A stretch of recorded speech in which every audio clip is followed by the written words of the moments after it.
Hi అండి. Finally ఇంకా బియ్యం బట్టలు కూడా సర్దేశాము. ఇంకేమీ లేవు, అన్ని బట్టలు అయిపోయినాయి. ఇంకా బట్టలు అయితే అన్ని బట్టలు కలిపి మొత్తం అయితే ఒక 10-12 అయితే వచ్చేయండి. పెట్టులు లెక్క పెట్టలేదు. ఇవి సర్దేశాం బియ్యం బట్టలు అయితే. ఇంకా అరలో బట్టలు కూడా సర్దేశాం. ఇంట్లో పళ్ళు ఇంకా ఒక 2-3 బట్టలు అయితే అవుతాయండి. ఇంకా తర్వాత ఉన్నాయండి, ఇంకా సామాన్లు ఉన్నాయి. ఇంకా 2-3 పెట్టలు అయితే మొత్తానికి అయితే ఇంకా 3 రోజులు అయితే ఉంది వెళ్ళడానికి.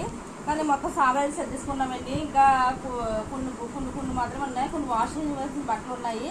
అవి ఇంకా బయట ఉత్తున్న బట్టలు అన్నీ ఉన్నాయి. అన్ని కలిపి ఒక 2 పెట్టలు అవుతాయి. ఇంకా అవి సర్దితే ఇంకా ఫైనల్ అయిపోయినట్టే. ఇంకా 3 రోజులు అయితే ఇక్కడ అయితే వెళ్ళిపోతాం కాబట్టి ముందుగా అన్నీ ఒక్కొక్కటి చేసుకున్నాం. పిల్లలతో ఒకే రోజు అవ్వాలంటే కొంచెం ఇబ్బంది అయితే అవుతుంది. మాకు కష్టం అయిపోతుంది. ముందు చాలా ఇబ్బందులు పడ్డాం. 10 సార్లన్నా తిరిగామండి. ఒకే రోజు అవ్వకపోవడం వల్ల మేము ఫిల్అప్ అయిపోయింది. మేము పెట్టుకున్న బండి అయితే దానివల్ల అయితే ఇబ్బంది పడిందన్నమాట. ఇప్పుడు అలా కాకుండా ముందు అన్నీ సర్దేసుకున్నాం అన్నమాట అండి. కొంచెం వెళ్ళే రోజు కొంచెం రెస్ట్ తీసుకుందాం అని చెప్పేసి వెళ్ళే రోజు వర్క్ చేసి